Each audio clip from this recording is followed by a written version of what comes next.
One of the most perplexing concepts of the Christian faith to non-Christians is the Christian view of suffering. The idea that suffering is redemptive and the road to salvation. Even for many Christians, the belief that suffering can be good for you is hard to accept. To help us achieve a better understanding of the role of suffering in the spiritual life of Christians, I visited Metropolitan Anthony of the Russian Orthodox Church in England. Whenever we move from this concern about men onto concerns about things, we make things, it may be ideals, ideologies, world outlooks, into an idol, and there is no idol that doesn't claim blood. And blood is always human blood. It will always be men and women and children who will have to pay the cost of it. Metropolitan Anthony, a convert to Christianity, began his professional life as a medical doctor in France. He served with the French army during the Second World War, and is a man not unfamiliar with suffering. In their service. Is the notion that suffering is redemptive unique to the Christian faith? Well, for one thing, in itself, suffering is not redemptive. Suffering is redemptive only if it is connected with love, and when the suffering is a result of giving one's life or giving something of oneself. In itself, suffering as such may be a curse and a hell without any issue out of it. But I think that, this being said, it is true that suffering, when endured in the name of love, for the sake of love, ultimately for the sake of God and of men, in a personal way, is redemptive. And I think it is only in Christianity that it has all this fullness, because I believe that only in Christianity has history and the physical world a complete significance. Do you think the Church has always made this clear? Well, St. Paul, I think, made it extremely clear when he said that if we do not suffer the right way, we suffer in vain. And also in the Epistle to the Corinthians, when he speaks of love and says that even if I gave my body to be burnt, but had no love, it would be vain and empty. I think it is the love that gives meaning to the suffering. Otherwise, it's a purely physical event. And what? It's just that I have a feeling that many people have missed that particular point, and that they feel they can reach salvation through suffering. I think you are right. I think lots of people miss this point and many other points indeed in the gospel and in life in general, because it's much easier to work out a world outlook in which enduring suffering is meaningful than to say to endure suffering is nothing if I do not love. And loving is infinitely more difficult than enduring. Enduring is a passive state. Once suffering is inflicted, it takes courage, determination to undergo it, while to love does not mean undergo. It means volunteer. It means take upon oneself. It means give what is not claimed. And that is a much more difficult thing. But I suppose there are people, though, that seem to relish suffering. Perhaps they suffer from inferiority complexes or from guilt or some reason. Of course, but then that is not religion, even less Christianity. It's on the verge of mental disorder, sadism, masochism, the sort of nursing of the sense of guilt and of remorse, of course exist among Christians as well as among others. But this is pathology. But at the heart of the gospel, we find love, and a quality of love which is such a denial of self that will allow freely to lay down one's life, freely to undergo suffering, freely to substitute eventually one's own death to someone else's death. Theologically, we speak more of Christ in this connection. But in the history of the last century, we have so many examples of people who have chosen to give their lives, chosen to die, in order to save another person. And when you choose to die, you may very well not die and remain a cripple, be an invalid, suffer a great deal, which in a way is a risk much more painful to take than just sudden annihilation. I did an interview last year with Elie Wiesel, the Jewish author for Man Alive, and he's contradicted the Christian notion of suffering. He said, for example, that in the Jewish faith, life of suffering is completely alien to what they believe.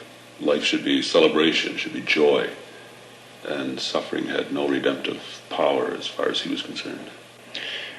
Well, I think it's difficult to uphold this view completely in the face, for instance, of the image of the suffering servant in the book of Isaiah and of quite a few other passages from the Old Testament.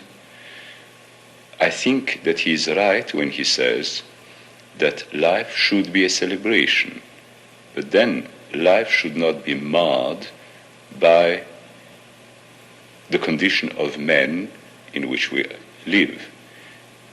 Ideally, yes, it should be celebration, but in the face of a world of disharmony, of hatred, of mutual antagonism, of contrast and opposition, then suffering is inevitable as a fact, and it can be turned into a redemptive experience.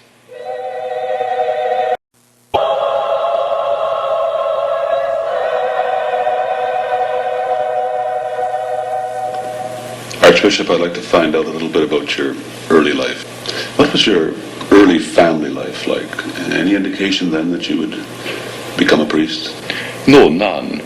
I spent my early childhood in Russia and Persia, because that's where my father served. And then with the immigration, we came to the West, and I was brought up as a boarder in a most ordinary school.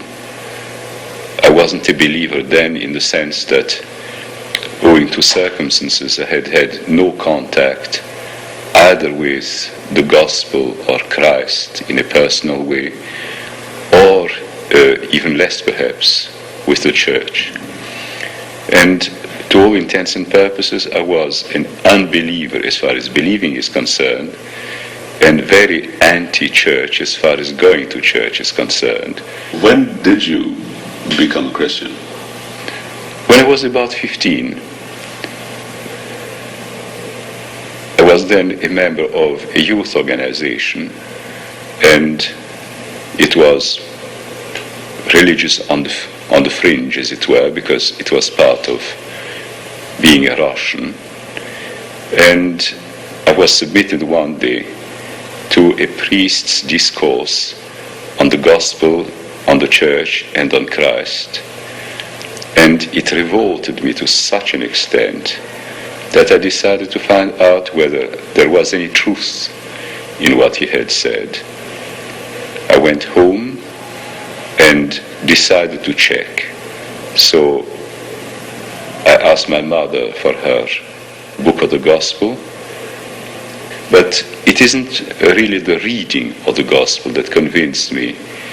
It's something which probably a free churchman, an evangelical, would call a conversion experience. Because while I was reading the beginnings of St. Mark's Gospel, I became overwhelmingly aware of the presence of Christ standing on the other side of the desk.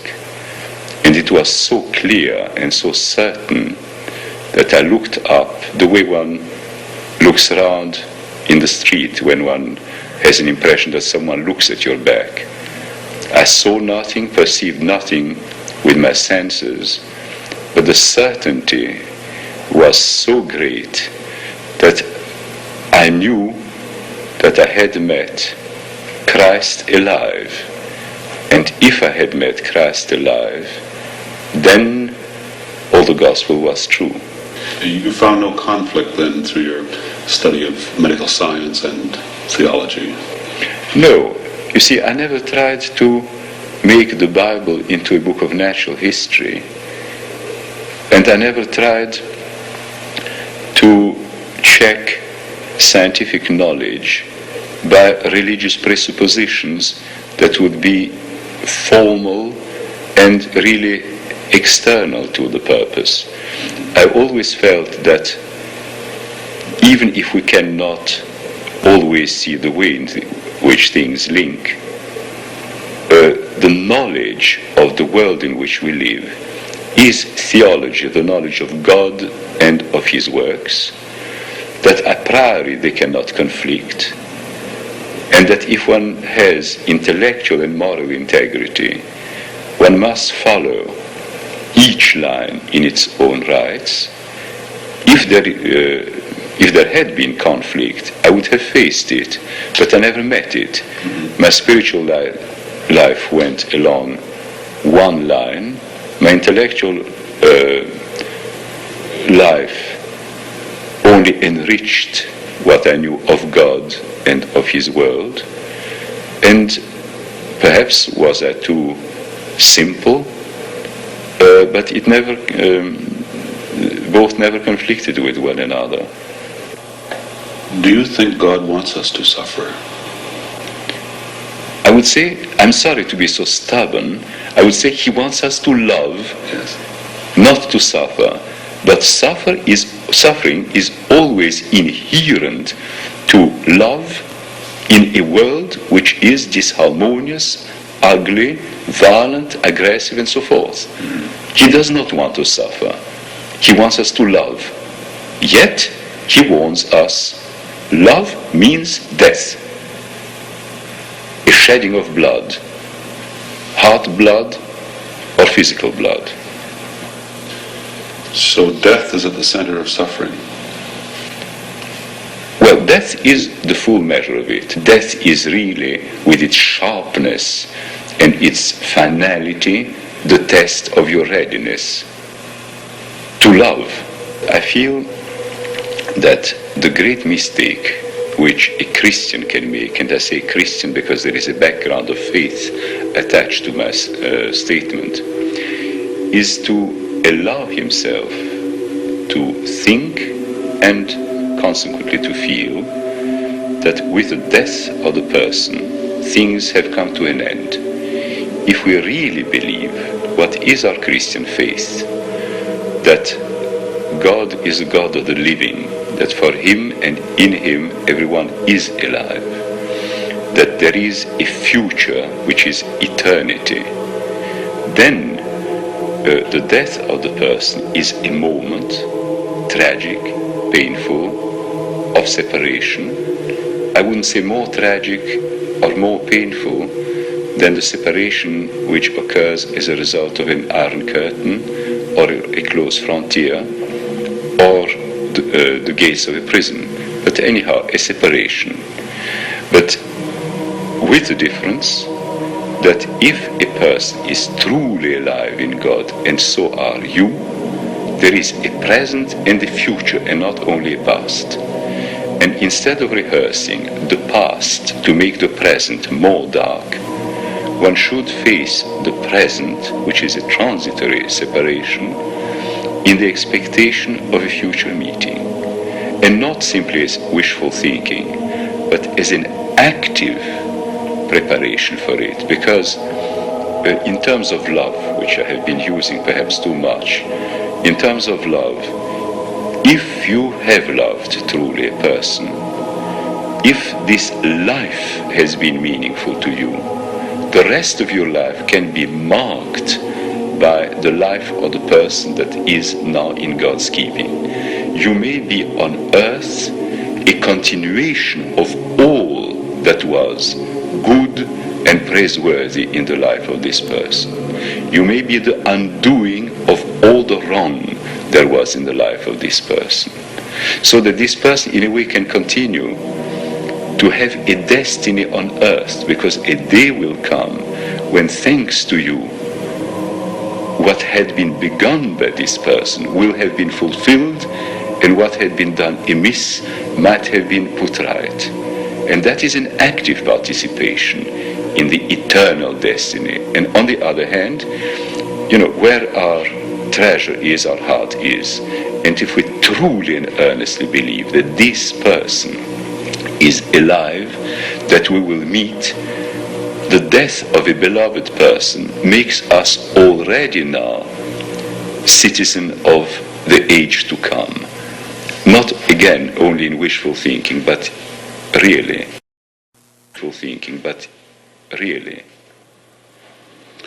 You're quoted as saying, in a way, despair is at the center of things, if only we are prepared to go through it. Yes. What do you mean by that? Well, I mean really that very often people try to remain this side of despair by fooling themselves, by sayings like, this will not happen to me. Or when we speak to friends, don't worry, God will never allow that to happen. Which is perfectly untrue, but because it happens to you and it will happen to your friend, perhaps inevitably, perhaps with a certain amount of probability. Well, we must be prepared to go to the very bottom of our despair, of the awareness that I can do nothing about the situation. No one of my friends can help me in any possible way. And when you have discovered this, the only thing that remains for a believer is to say, yet there is God, and He's the only one who can help. But at this point, despair in a way must remain untouched, because we do not expect God to put things right, and I'm using this in inverted commas, that is, to undo the tragedy or to change things, but to do something not to the events, but to us, so that things may be what they are. We are no longer the same and can face them in a quite different way. What about this idea that suffering makes a better person? Is good for building character, perhaps? I think it is true if we face suffering, if we run away from it, if we allow ourselves to be crushed by it. It doesn't. And again, in this process, education could play a role. We should never prevent a person from enduring what he can endure by taking away from him a chance to face up with courage in a manly way up to things which are hard, which we do all the time. But again, as in the same terms practically as I spoke of love, it is not the suffering itself, it's the way we face it. Pain as pain cannot build character. A daring, a courageous way of facing pain does. And for instance, in present-day medicine, I discussed that lately in a medical group, the way in which people turn to a doctor to alleviate the slightest pain because they assume that they should never be in pain, results that they can face pain less and less. And when there is no pain, what they can't face is the fear of it. So that in the end, people live in pain, although there is no pain yet. And yet, religion seems to put so much stress on suffering, as suffering for the sake of suffering, which I don't understand. Yes, but I think that comes from the fact that we speak of all these things with a grudging feeling that if we could, we would avoid it. When you love someone, you don't mind walking 2 miles rather than 1. If, say, a mother has got a sick child, she sits throughout the night and she doesn't feel virtuous. She couldn't help it. If she has a nurse to do the same, the nurse does it at times with an effort and without any pleasure. The same is true about carrying one another's burdens. And the heaviest burden, perhaps, is the peculiar personality which one has got to carry, one's own or someone else's. If you love the person, it's no exertion. It may be completely sacrificial. It may be as good as shedding your blood. But you don't do that grudgingly, and you don't speak of suffering, you speak of love. And I think that when Christians or non-Christians begin to speak so insistently on suffering, they are indirectly saying, I haven't got enough love to do it with joy. It is not celebration, it's pain. Well, the very possibility one may have to give one's life, one's energies, one's concern for another is celebration in itself, even when it involves physical or pain or moral anguish. The greatest example of suffering for Christians is Jesus on the cross. What is it about Jesus that has sustained our interest for so long, more than other messiahs? Well, I think 2 things. The fact that he was truly the Messiah, which speaks for itself, as it were. You know, the way in which there is inner convincingness in things true. And the second thing is that his life and death were such a demonstration of perfect, self-forgetting love, and such an act of faith in us. I think both are essential. On the one hand, we see in him an incredible depth of love. As he puts it, no one is taking my life from me. I give it freely. And this is something which very few would do. But on the other hand, why it hits at us is that it isn't given for his own sake, as it were, but because he believes absolutely that his life and death are not in vain, and that there is enough in us to respond to it. This faith of God in us, demonstrated by the life and death of Jesus, is something that always grips me. What is the relevancy of Calvary today?